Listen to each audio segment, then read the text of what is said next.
Previously during the investigation. So, you want to find out everything there is to know about Diane? Agent York, Nick is leaving the bar. Wait! She's still alive. Stop right there, Nick. You're under arrest for the attempted murder of Diane Ames. Emily, hurry! You saved my life. No need to thank me for that. I'm pretty useless. I couldn't save Becky. I couldn't save Diane.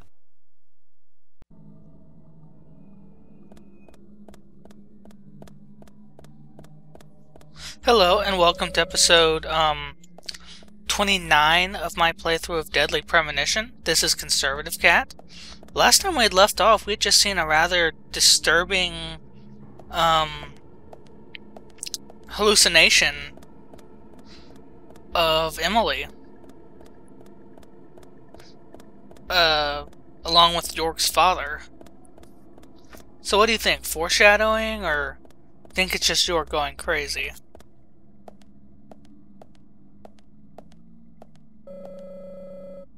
Okay, here's, like I said, this is just another, rest area room. Wait, no, I got this wrong. Okay, there is a shadow in that dresser, but all that's really in there is $120. So grab the money, don't bother effing with the shadow any. Open fire on the door. Nice. And let's go see what waits in store.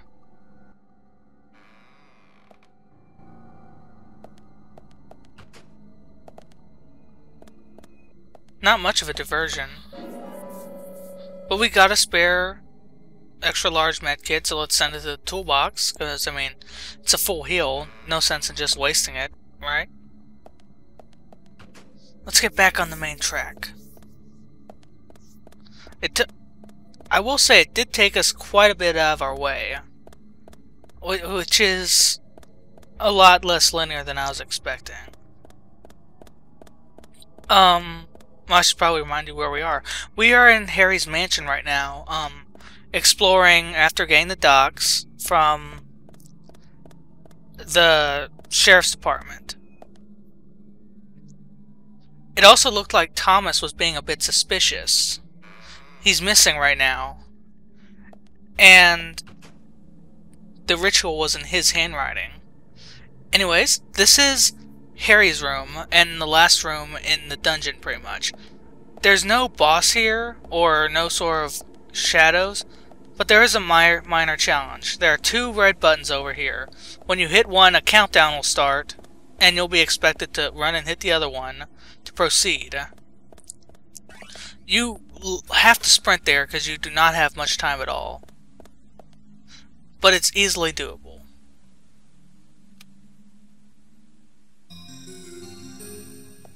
There we go. With a bit of lollygagging, I still got there with a quarter of time left to spare. Then again, a quarter of time isn't that much.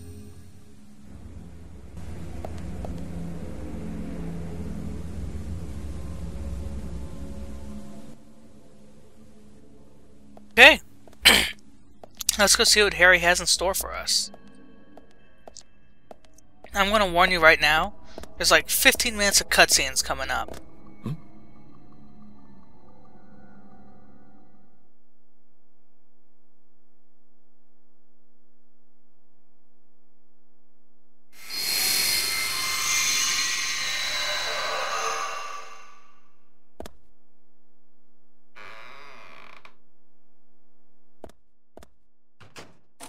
That's the end of the Dark World sequence for right now.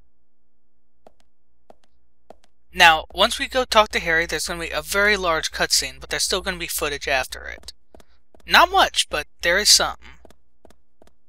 It's a little creepy how it turns to face you. Anyways, I'll see y'all after the break.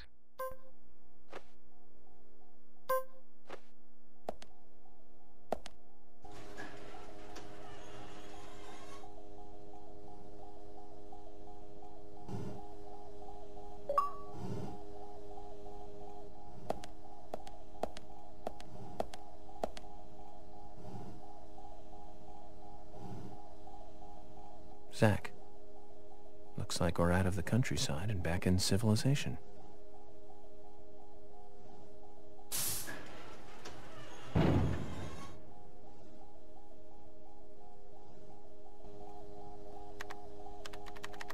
Welcome, York.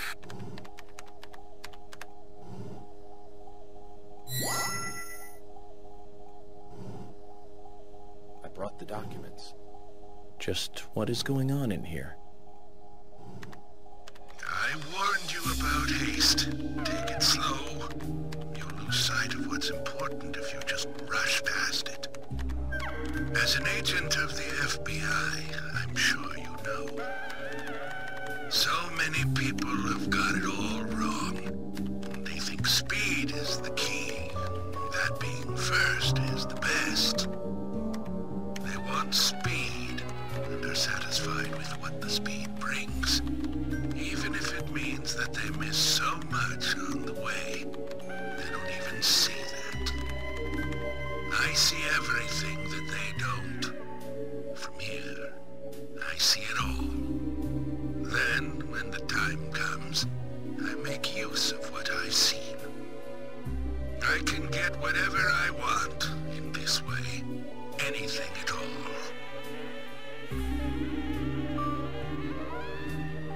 You're certainly talkative today, Harry. But I didn't come here for a business lecture. Tell me everything you know. Speed is not important. Timing is what is important. Timing. York, you have a natural gift for waiting for the correct timing. Just be careful that your haste does not ruin everything. That will be vital to solving the current case at hand. York, I know more than you think, but less than what you hope. 1, you have Nick in custody. 2, Thomas is missing. 3, Carol has a locking that belongs to the murder. I also know that this case revolves around the red seeds. But that's about it. So you've got an inside line on police information. That reminds me. The victims' tongues were cut out, weren't they? But that's only a minor point. Don't let the shocks blind you to what's more important. That's another business tip. Harry, I'm impressed. You gather information really well. You hacked into the FBI network, too. Amazing. But I didn't come here to hear this. Then let us close the business seminar. It's time for a history lesson instead.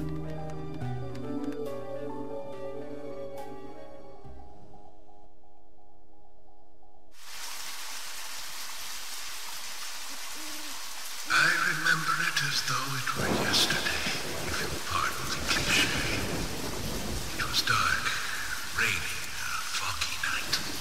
My parents, who normally got along, were fighting over something. My father was blaming my mother, it seemed. So I left the house, headed for the clock tower. There was a party being held that day to celebrate the tower's completion.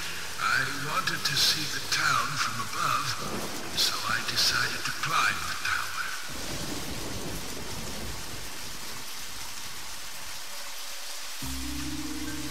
Curious child. Saw it being constructed day after day. I'm not sure why, but I was really drawn to the tower in some way. And that's why I knew. From the pit in the theater, there's a path to the clock tower. They were just cleaning up after the party, so it was easy to get into the theater. I used the secret passage to sneak into the tower.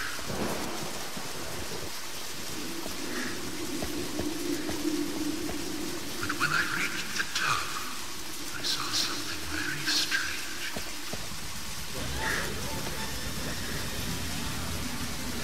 There were soldiers there, all wearing gas masks.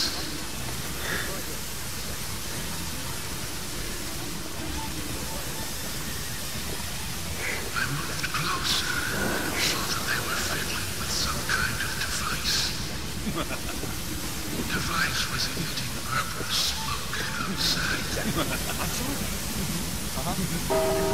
Just then, for the first time, the bell rang throughout the town. I reacted with fear and ran to the tower as fast as I could.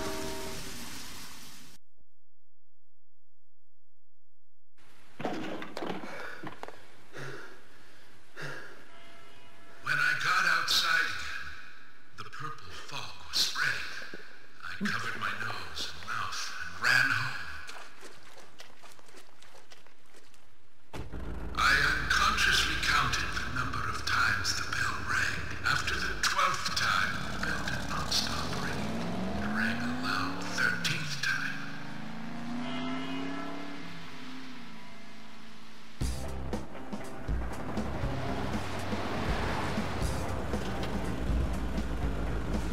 I got back into town to see another, even more disturbing sight.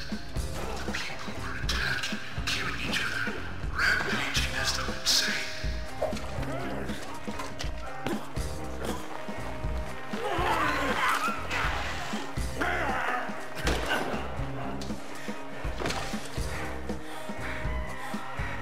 One man, dressed in a red raincoat, was particularly strong.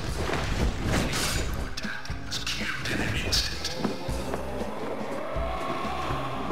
I, too, started to feel a violent hate boiling up inside me. I tried, but was unable to suppress it. One word resonated through my head. Kill! Kill! Kill! Without thinking, I took a branch and attacked the man in the raincoat. For a moment, I didn't know what was occurring. The face beneath the hood was that of my father, painted with an expression I had never seen before. Hatred and angst. He clearly saw me, but that did not stop him from attacking me.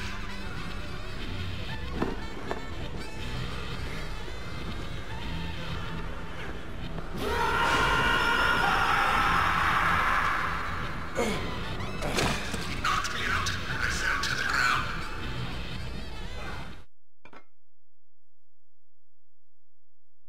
The following morning, I awoke surrounded by dead bodies.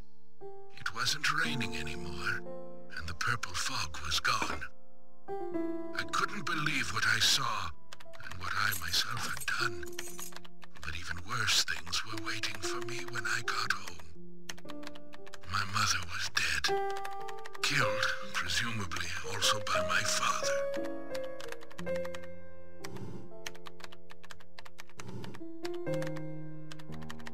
The next day, the town was overrun by military personnel. That's when the gag order was issued. Talking about the incident was unappreciated, a taboo. But even still, people stopped going outside when it rained.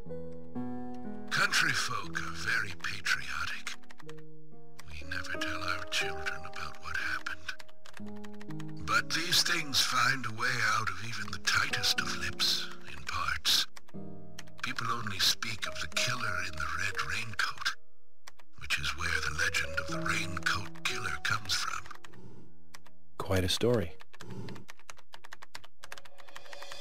After the incident, the gas seeped into the soil of the town. Even today, when it rains, a minute amount is released. That's why I never take my mask off when I'm outside. This town is dirty, York. If what you say is true, then the killer is someone who is badly affected when it rains. You need to draw the conclusions, not I. I have no conclusions. Is there a connection between the red seeds and the gas, then? This is just my own presumption. The seeds and the gas have a similar effect on our nervous systems. I believe someone figured that out and decided to use it. Or it could just be nature's way of getting back at us humans.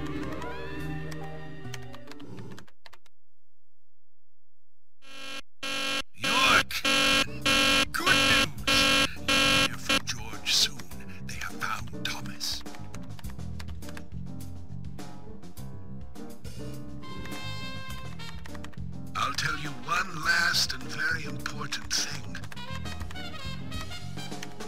you suspected, everything I have told you is gibberish. I never hacked into the FBI server, and I certainly know nothing about the red seeds. I shall thank you for listening to an old man babble on.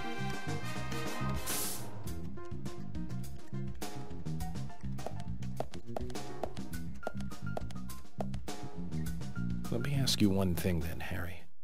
You're a businessman. You must be after something in return for giving me this information. York, at times we must purge things from this world because they should not exist. Even if it means losing someone that you love. But that still does not justify murder. Remember this. Everything changes in form. There isn't a single thing that can maintain its shape.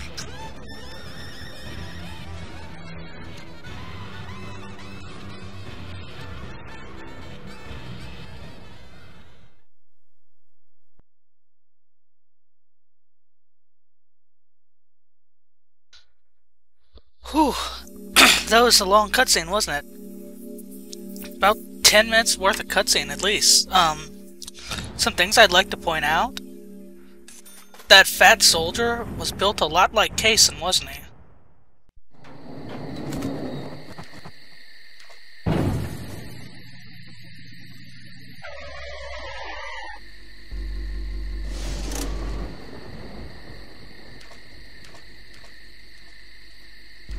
York, we found Thomas.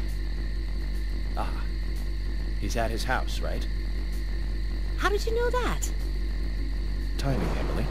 Good timing. Whatever, just get in. George is heading over there already. Let's get a move on.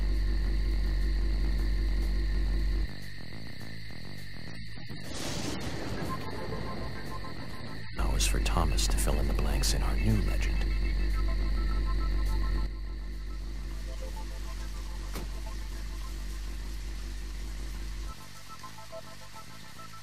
The driving sequence here is pretty dull, so I'm just gonna cut it out. Just plain old driving in the rain, nothing special.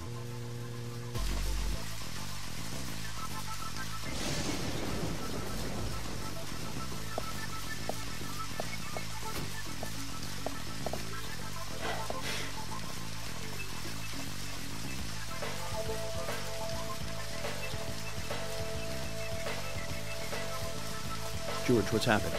We received an anonymous call informing us that Thomas returned home. I sent Emily to get you right away. No idea who made the call? No. That's why I came on ahead, to see if the information was correct. A light did come on, but only for a second. I saw a tall male silhouette in the window. It was Thomas. Okay, I'm going in then. You two wait here. We'll be ready to burst in at any moment. Just call out.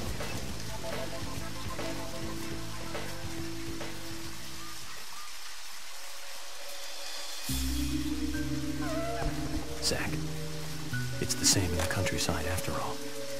The climax of an investigation is always in an apartment.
Too much noise. We're still missing a vital piece of the puzzle. Okay, this is not a Dark World sequence, neither is this a shooting sequence. This is a bit in the same vein as investigating Anagram's,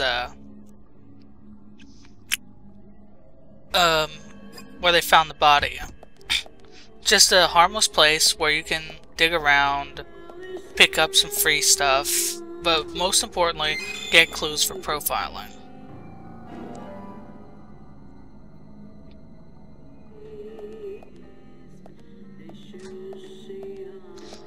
Our first clue was going to be the wig here. Oh, I was hoping it was an actual biscuit rather than just a card.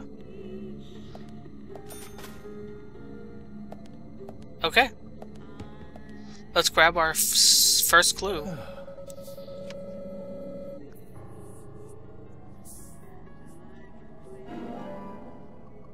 Remember the red hair that was showing up at the, scene sometimes?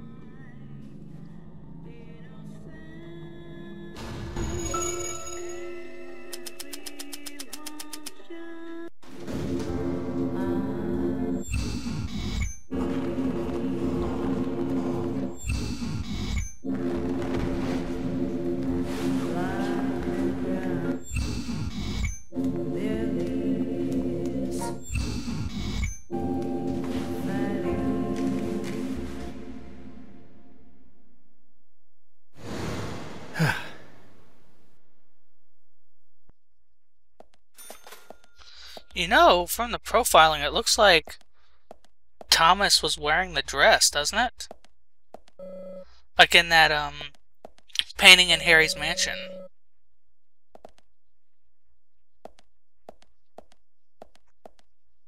There's only like 3 or 4 rooms here. 2 of them are bathrooms.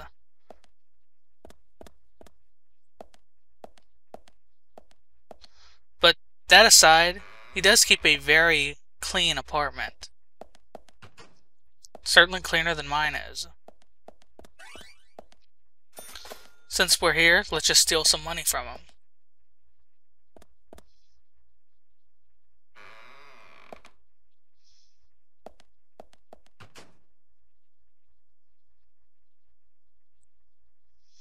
Okay, there's a clue right in front of us. But it's not accessible here. We can access it in the other room, but it's basically the same thing. It's the muddy footprints that you saw there on the floor when I entered. And I believe it's our second clue.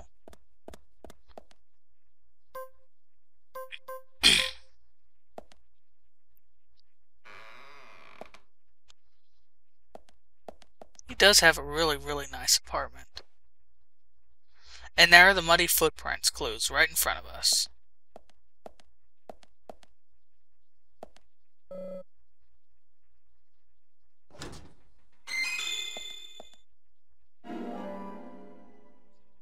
But can wait, we need our coffee more. This place is just a treasure trove of decent items. Cigarettes, we can always use more cigarettes. Lollipops, you can stack up to 20 of them, so it's nice to keep around if you're going to be dicking around for a while. And this is the second bathroom.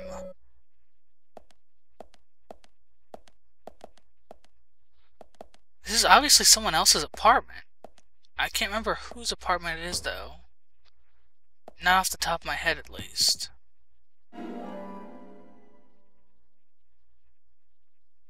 I'd have to check the map to know for sure.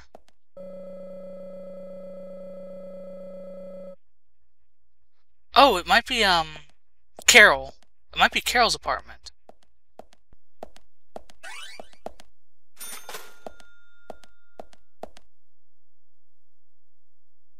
Huh?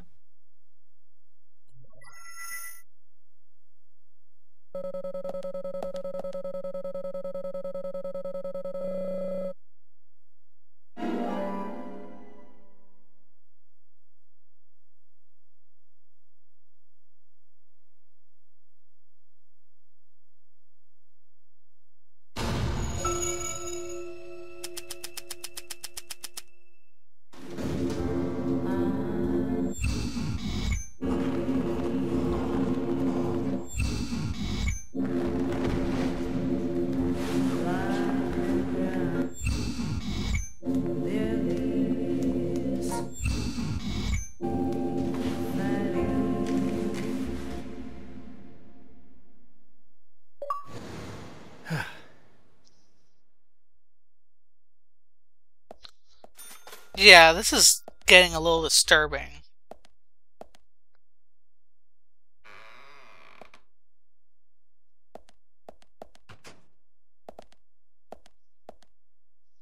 And this is our third and last clue. After this, it's all over.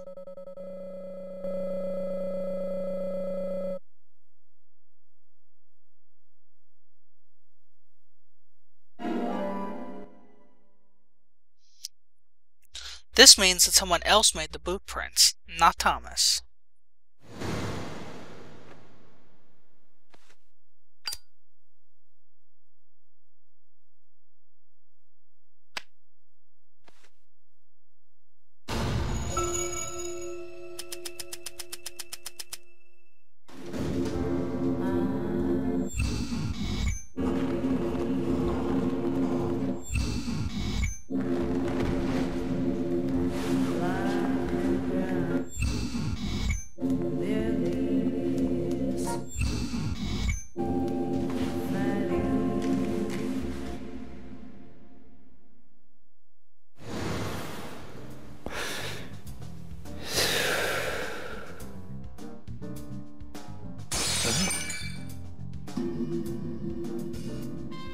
So, Thomas wants us to look around for him a bit more. So there's more to it. Kind of like the bonus footage on a DVD. I hope it's worth watching. Don't you agree, Zach? York? What was that noise? Damn it! We need to seal off all routes out of town. No need for that, George. Huh? If he was going to leave town, he would have done so by now. Which means he's still got some unfinished business.